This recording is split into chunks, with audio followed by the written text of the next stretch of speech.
बिस्मिल्लाहिर्रहमानिर्रहीम, अस्सलाम वालेकुम। मैं असदुल्ला ख़ान हूँ। आज एहतसाब अदालत नंबर 2 में शहबाज शरीफ और हमजा शहबाज के ख़िलाफ़ जो मनी लॉन्ड्रिंग केस है उसकी समाअत हुई।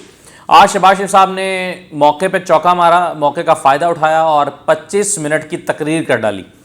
अब प्रोसिक्यूटर का यह ख्याल था कि ये तकरीर उन्होंने इररेलेवेंट की है और या वो मुसलसल जो बात कर रहे हैं वो इररेलेवेंट है, उसका केस से कोई ताल्लुक नहीं है। लेकिन शहबाज शरीफ साहब बार बार ये साबित करने की कोशिश करते रहे कि जो कुछ मैं कह रहा हूँ इसका मेरे केस से ताल्लुक है। अब क्या हुआ, क्यों हुआ, कैसे हुआ, जज साहब आगे जाकर गुस्से में क्यों आ गए, शहबाज शरीफ साहब से मेरी भी कुछ बातचीत हुई आज उनके केस से मुतल्लिक और कुछ बातों से मुतल्लिक। वो क्या थी, मैंने शहबाज शरीफ साहब से ब्रेक के दौरान क्या सवालात किए, उन्होंने क्या जवाब दिए, क्या वो नुक्ता नज़र रखते हैं मुख्तलिफ चीज़ों पर, तो ये आज सब कुछ मैं आपके साथ शेयर करूँगा। 9:55 पर केस कॉल हुआ। शहबाज शरीफ और हमजा दोनों आ चुके थे कमरा अदालत में।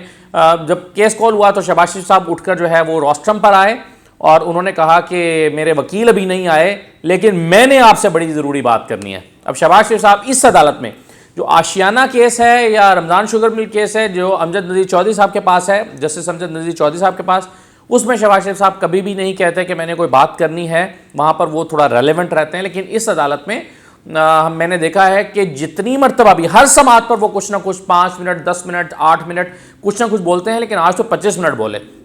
उन्होंने कहा मैंने कुछ बात करनी है। जज साहब ने कहा जी बताइए क्या बात करनी है। उन्होंने कहा जो मैं बात करना चाहता हूं ये बराह रास्त मेरे केस से मुतल्लिक नहीं है लेकिन एक तरह से मेरे केस से मुतल्लिक है भी।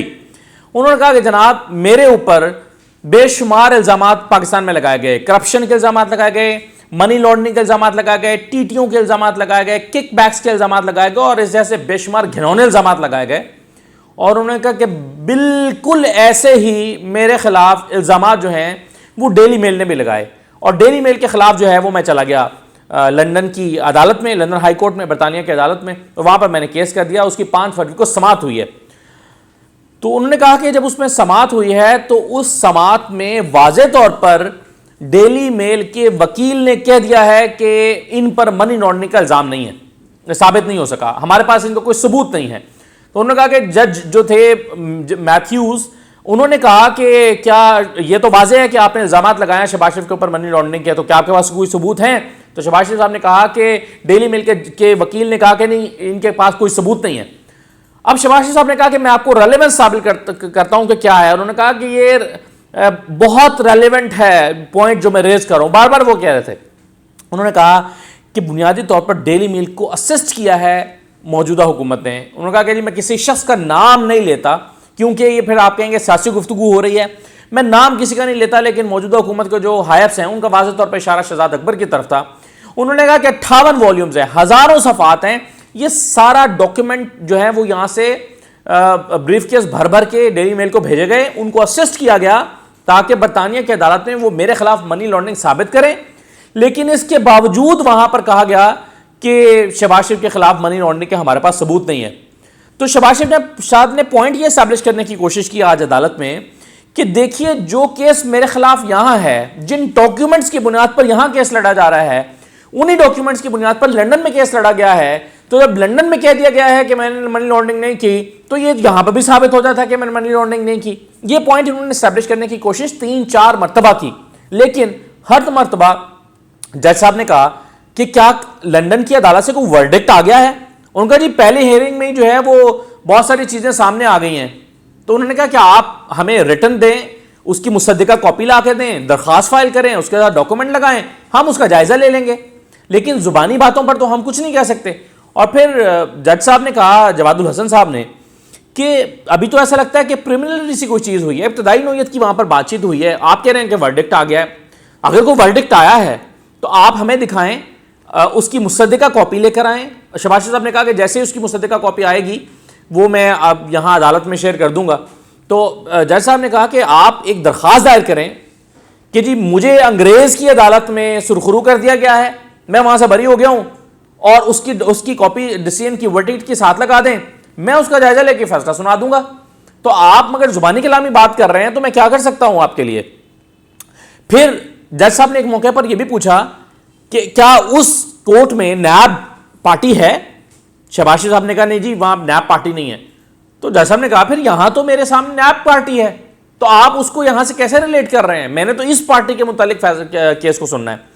शहबाज शरीफ साहब बार बार ये कहते रहे कि बस मुझे 2 मिनट दें, मैं अपनी बात मुकम्मल कर लूं, 2 मिनट दें, और फिर कहने लगे मैं बार बार ये कह रहा हूं कि इसकी उस केस के साथ बहुत रेलिवेंस है, क्योंकि इन्हीं डॉक्यूमेंट्स की बुनियाद पर यहां पर फैसला केस लड़ा जा रहा है, और इन्हीं डॉक्यूमेंट्स को जो यहां से हुकूमत पाकिस्तान के हायर्स ने वहां भिजवाए थे डेली मेल की मदद करने के लिए, उनके वकला की हेल्प करने के लिए, उनके वकला ने खुद कह दिया कि जनाब मेरे खिलाफ तो कोई चीज़ साबित नहीं हुई, मनी लॉन्ड्रिंग साबित नहीं हुई। तो ये देखिए इस तरह से ये साबित होता है। अब इस पर नैब के जो प्रोसिक्यूटर हैं आसिम मुमताज़, उन्होंने ऑब्जेक्शन रेज किया। उन्होंने कहा कि जनाब ये जो बातें कर रहे हैं ये इररेलेवेंट हैं, इसका इस केस के साथ कोई ताल्लुक नहीं है, ये बार बार जो है वो ये गैर मुतल्लिका बात कर रहे हैं। तो जज साहब ने कहा अब मैं इनको मना तो करता रहता हूँ, मैं क्या कर सकता हूँ, ये बाज ही नहीं आते। तो जज साहब ने लाइट अंदाज में कहा मैं इनको मना करता रहता हूँ, मैं क्या कर सकता हूँ, ये बाज ही नहीं आते, फिर बोलते चले जाते हैं। क्योंकि जज साहब इससे पहले भी जवादुल हसन साहब 3-4 मरतबा कह चुके हैं कि आप मेरी कोर्ट को प्रेस कॉन्फ्रेंस के लिए इस्तेमाल ना करें, मीडिया के लिए इस्तेमाल ना करें। लेकिन शहबाज शरीफ साहब ने अपनी भरपूर बात रखी आज जो है अदालत के सामने, और उन्होंने ये इस्टेब्लिश करने की कोशिश की कि मुझे डेली मेल के केस में सुरखरुई हासिल हुई है, और वही केस है, वही इल्ज़ामात हैं। बैनी ही का लफ्ज़ इस्तेमाल किया शहबाज शरीफ साहब ने 2 मरतबा कि जो इल्ज़ामात यहाँ हैं एग्जैक्टली यही इल्ज़ामात वहाँ पर हैं।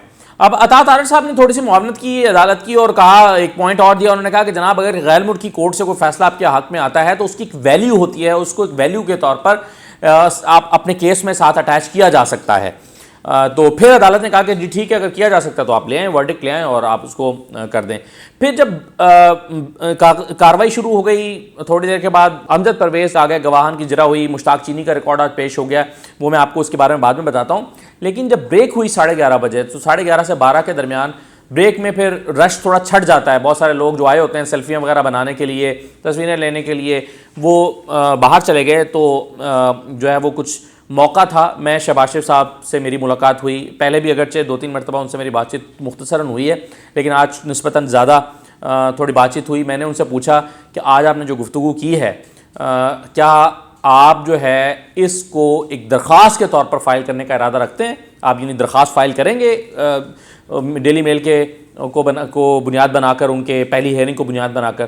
तो शहबाज शरीफ साहब ने कहा कि मैं इस पर अपने वकला से मशवरा करूँगा और फिर करूँगा। फिर मैंने उनसे एक और सवाल किया, मैंने उनसे पूछा कि अगर डेली मेल, आप जैसा कि कह रहे हैं कि डेली मेल जो है वो भाग रही है इस मुकदमे से, क्योंकि वो खुद कह रहे हैं कि जो इल्ज़ामात उन्होंने लगाए थे वो साबित नहीं हो सके, हमारे पास उसके सबूत नहीं है, तो डेली मेल अगर आपसे आउट ऑफ कोर्ट सेटलमेंट करने की कोशिश करती है तो क्या आप उस पर राज़ी हो जाएंगे, आप आउट ऑफ कोर्ट सेटलमेंट कर लेंगे? तो इस पर उनका कहना था कि अभी तक तो उन्होंने ऐसी कोई बात नहीं की। मैंने कहा कि अगर वो करते हैं तो क्या आप उनसे आउट ऑफ कोर्ट सेटलमेंट करेंगे? तो उन्होंने कहा कि फिर कहा कि मैं अपने वकला से मशवरा करूँगा। लेकिन यही सवाल जब मैंने अता तारड़ साहब से पूछा तो अता तारड़ साहब ने कहा कि हम आउट ऑफ कोर्ट सेटलमेंट के लिए नहीं जाएंगे, क्योंकि इससे हमारा ये वाला केस कमज़ोर होगा, हमें ये महसूस होगा कि हमारे मुखालिफिन कहेंगे कि जी ये यहाँ पर ये हो गया। तीसरी बात फिर मैंने जो शहबाज शरीफ साहब से पूछी वो इससे रेलेवेंट नहीं थी, इस केस से मुतलिक नहीं थी, लेकिन वो सेनेट इलेक्शन से मुतलिक थी। मैंने उनसे पूछा कि क्या सेनेट के लिए नाम फाइनल हो गए हैं? उन्होंने कहा अभी फाइनल नहीं हुए। मैंने उनसे पूछा क्या चेयरमैन सेनेट के लिए नाम फाइनल हो गया है? उन्होंने कहा मेरा तो अभी किसी से रब्ता ही नहीं है, किसी से बातचीत ही नहीं हो पा रही, तो मैं कैसे फ़ाइनल कर सकता हूँ। हालांकि शहबाज शरीफ साहब से मिलने के लिए कल भी सारा दिन सेनेट की ख्वाहिश, ये मैं आपको अगली वीडियो में बताऊंगा अभी कि सेनेटर बनने की ख्वाहिश लेकर कौन कौन अदालत में चक्कर काट रहा है मुसलसल, कौन कौन आकर अपनी अर्जियां पेश कर रहा है कि जनाब मुझे 3 सीटें हैं टोटल, उसके लिए जो है वो इनफैक्ट तो 5 है, लेकिन जिन पर इंतखाब होना वो 3 है, क्योंकि एक रिजर्व सीट पर चली जाएगी और एक खातून को सीट मिल जाएगी, तो 3 रह जाती हैं पीछे। तो शहबाज शरीफ साहब जो हैं वो उन 3 सीटों पर आप किस किस को टिकट देंगे, लेकिन बहरहाल इसके बावजूद सब लोग कोशिश कर रहे हैं। आज भी अदालत में कुछ लोग आए हुए थे सेनेट का इंतखाब, कुछ अपनी भाभी के लिए आया हुआ है, कोई अपने लिए आया हुआ है, कोई किसी की पर्ची लेकर आया हुआ है। तो वो मैं अलग वीडियो में बताता हूँ कि कौन कौन अदालतों के चक्कर काट रहा है शहबाज शरीफ साहब से मिलने के लिए, सेनेट का टिकट लेने के लिए। तो ये इस पर मैं अगली वीडियो में बात करता हूँ। लेकिन बहरहाल मैंने शहबाज शरीफ साहब से पूछा कि क्या क्या चेयरमैन सेनेट के लिए नाम फाइनल हो गया है? उन्होंने कहा कि जी मैं क्या कह सकता हूँ, मेरी तो अभी कोई बातचीत किसी से नहीं हो रही। मैंने कहा परवेज़ रशीद का नाम सुन रहे हैं? उन्होंने कहा कि जी अभी फाइनल नहीं हुआ। फिर मैंने उनसे पूछा कि आप पर बहुत ज़्यादा लोग आपसे रब्ता कर रहे हैं और अदालत में आपसे मिलने के लिए आते हैं, सेनेटर बनने की ख्वाहिश लेकर आते हैं और आप उनको टिकट दें तो आप उनको कैसे डील कर रहे हैं? तो इस पर वो मुस्कुराए, उन्होंने कहा बस ये तो चलता रहता है सियासत में। तो यूँ मेरी शहबाज शरीफ साहब से मुतालिक जो है वो बातचीत हुई और उन्होंने अपने इस गुफ्तगू के दौरान वो बातें जो 25 मिनट की तकरीर में उन्होंने अदालत के सामने की थी उनमें से कुछ पॉइंट्स उन्होंने दोहराए। उन्होंने कहा कि देखें मेरे खिलाफ कुछ साबित नहीं हो सका, तो 3-4 मिनट जो है वो उन्होंने मेरे साथ गुफ्तगू करते हुए ये पॉइंट्स जो हैं वो दोहराए। अच्छा, अब मैं शहबाज शरीफ साहब की आज की जो गुफ्तगू थी ये आज के इस केस का जो है वो मेन पॉइंट बन गई, ख़बरों की जीनत बन गई। टेलीविज़न चैनल्स पर यही ख़बरें चलेंगी क्योंकि ये जो है वो सबसे इम्पॉर्टेंट एक तरह से एक न्यूज़ वैल्यू रखने वाला कंटेंट था जो मैंने अभी तक बात की। लेकिन एक और बड़ी इंपॉर्टेंट चीज़ है वो ये है कि 2 गवाहों की आज जिरा हुई है और एक इम्पॉर्टेंट गवाह जो है मुश्ताक चीनी, उसकी जिरा अभी आगे अगली समात में शायद हो जाए।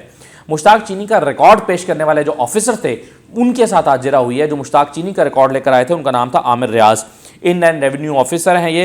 उनसे बैरिस्टर अमजद परवेज़ ने पूछा कि आपने जो मुश्ताक चीनी का रिकॉर्ड पेश किया है इनकम टैक्स और वेल्थ टैक्स स्टेटमेंट्स, इसमें कहीं मियाँ शहबाज शरीफ का नाम नहीं है, क्या ऐसा ही है? उन्होंने कहा जी हाँ, इसमें मियाँ शहबाज शरीफ का नाम नहीं है।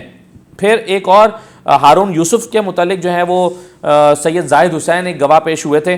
FBR के लार्ज टैक्स पेयर ऑफिस उनका टाइटल है और उनसे भी पूछा गया कि हारून यूसुफ से मुतालिक रिकॉर्ड्स से पता चलता है कि वो शहबाज शरीफ के डिपेंडेंट नहीं है, क्या ऐसा ही है? उन्होंने कहा कि ऐसा ही है। तो जिरा में आज एक सवाल हुआ, बल्कि 2 सवाल हुए दूसरे गवाह से और पहले जाहिद हुसैन से जो है वो एक सवाल किया गया। तो जिरा में आज सवाल लंबे नहीं थे, लेकिन डॉक्यूमेंट्स जो पेश किए गए उस डॉक्यूमेंट की जाँच पड़ताल, कागजात को नोट करने, सफ़ात नंबर और वो उनको जो है वो नोट अदालती कार्रवाई का हिस्सा बनाने में वो काफ़ी वक्त सर्फ हुआ, 1.5-2 घंटे तकरीबन उसमें लगे। लेकिन जिरा आज जो है वो ज़्यादा लंबी नहीं थी। इस दौरान में एक और वाक़या हुआ जो मैंने थंबनेल में भी लिखा कि जज साहब गुस्से में क्यों आ गए। होता यह है कि जज साहब काफ़ी अरसे से इस बात को महसूस कर रहे हैं कि अदालत में रश इतना बढ़ जाता है, शहबाज शरीफ साहब से मिलने के लिए इतने लोग आ जाते हैं, शोर शराबा इतना होता है कि अदालती कार्रवाई पर फोकस नहीं रहता। जब मरीम नवाज़ आई थी पिछले दिनों अदालत में तो उस वक्त भी याद होगा मैंने आपको बताया था कि उस वक्त भी इन्हीं जज साहब ने गुस्से में कहा कि मेरी कोर्ट खाली कर दी जाए, इररिलेवेंट लोग बाहर चले जाएं, चाहे वो कितना ही बड़ा शख्स क्यों ना हो, इन सबको बाहर निकाल दें। आज भी उन्होंने कहा कि ये शोर ख़त्म करें, फिर कहा शोर ख़त्म करें, लेकिन फिर वो इतना गुस्से में आए कि उन्होंने कहा कि फिर मैं उठ के चला जाऊँगा। वो उठ के उन्होंने अपनी जो है वो कुर्सी पीछे ज़ोर से हटाई। वकला ने कहा कि सर आप बैठे हैं, हम शोर ख़त्म करा देते हैं, आप बंद करा देते हैं पीछे। उन्होंने कहा नहीं। वकला रोकते रह गए, शहबाज शरीफ साहब उनका मुंह तकते रह गए और जज साहब जो हैं वो उठ के चैम्बर में चले गए। लेकिन चैम्बर में जाने के बाद भी वो इतना गुस्से में थे कि उनकी आवाज़ बाहर तक आती रही। उन्होंने कहा DSP को बुलाओ, DSP सिक्योरिटी को बुलाओ, SP को बुलाओ, मैं उनसे पूछना चाहता हूँ ये गैर मुतल्लिका लोग अंदर कैसे आ जाते हैं। तो उन्होंने जो है वो DSP को बुलाया और DSP अंदर गए। उन्होंने कहा कि जी वायरलेस करो, SP सिक्योरिटी को बुलाओ कि यहाँ पर क्या इंतजाम किए गए हैं। 10 मिनट के बाद फिर वो वापस आए और वापस आके उन्होंने फिर कहा कि SP सिक्योरिटी आए या नहीं आए। तो कहने का मतलब यह है कि अदालत में बहुत सारे लोग, अगरचे जो अमला है वो कंट्रोल करने की कोशिश करता रहता है, रेलिवेंट लोगों को कभी बाहर निकालता है, कभी वो अंदर ज़बरदस्ती आ जाते हैं, रश इतना ज़्यादा होता है उनको वो बाहर एक एक करके निकालते रहते हैं। फिर वहाँ पर कई लोग तो ऐसे हैं जो पार्टी के लीडर्स हैं। मिसाल के तौर पे आज जो लोग आए हुए थे उनमें रफ़ीक रजवाना आए हुए थे, उस्मा बुखारी आई हुई थी, मरियम औरंगज़ेब आई हुई थी, अता तार थे, खलील ताहिर संधू साहब थे। ये सब लोग आज अदालत में आए हुए थे। मुस्तफ़ा रमदे थे और कुछ MPAs थे, जैसे शुमाइला राना थी, एक MPA आपको याद होगा क्रेडिट कार्ड वाली खातून जो हैं, तो वो भी आज कमरा अदालत में आई हुई थी। तो लेकिन कुछ ऐसे कारकुन भी आ जाते हैं जिनका मकसद सिर्फ एक किसी तरह से छुप छुपा के एक तस्वीर बनाना होता है और तस्वीर में भी शहबाज शरीफ को एक साथ में ला के तस्वीर नहीं बनाते, बस दूर से खड़े होकर बना देते हैं जिसमें बैकग्राउंड में शहबाज शरीफ या हमजा शहबाज नज़र आ रहे हो। तो इन लोगों का रश जो है वो बहुत ज़्यादा होता है, फिर बातचीत जो है वो ज़्यादा रहती है। इस वजह से जज साहब बहुत गुस्से में आ गए और गुस्से में फिर वो थोड़ी देर के लिए उठ के चले भी गए और वापस आके फिर वो जिरा जो थी वो मुकम्मल हुई। तो ये जनाब आज की अदालती कार्रवाई थी। अब जो नज़रें लगी हुई हैं वो मुश्ताक चीनी पर लगी हुई हैं कि मुश्ताक चीनी आएंगे, उनसे जो वादा मुआफ़ गवाह बन चुके हैं, जो कहते हैं कि मुझे इस्तेमाल किया गया मनी लॉन्ड्रिंग के लिए, हम सलमान शहबाज ने इस्तेमाल किया। तो अब जो मुश्ताक चीनी है उनका रिकॉर्ड पेश हुआ है अदालत में, उनके आइंदा दिनों में उनके खिलाफ क्या कार्रवाई होती है ये पता चलेगा। इस केस की जो समाअत है वो 17 फरवरी तक मुलतवी की गई है। 16 फरवरी को चाह रहे थे जज साहब, तारीख दे रहे थे और कह रहे थे कि मेरे पास 16 फरवरी का दिन फ्री है, लेकिन बहुत ज़्यादा इसरार किया अमजद परवेज़ साहब ने कि जी ज़्यादा टाइम दे दें, ज़्यादा टाइम दे दें, तो उन्होंने एक दिन ज़्यादा ले लिया और 17 तारीख ले ली और वो उस पर बहुत खुश भी हुए। लेकिन मैं खुद ज़ाती तौर पर हैरान था कि 16 फरवरी को खुद बैरिस्टर अमजद मलिक साहब के पास भी कोई और इस फैमिली का केस नहीं है। 17 फरवरी को उनके पास एक और केस भी है, हमजा शहबाज साहब का केस लगा हुआ है लाहौर हाई कोर्ट में, उनकी जो है वो ज़मानत की दरख्वास्त पर समाअत हो रही है।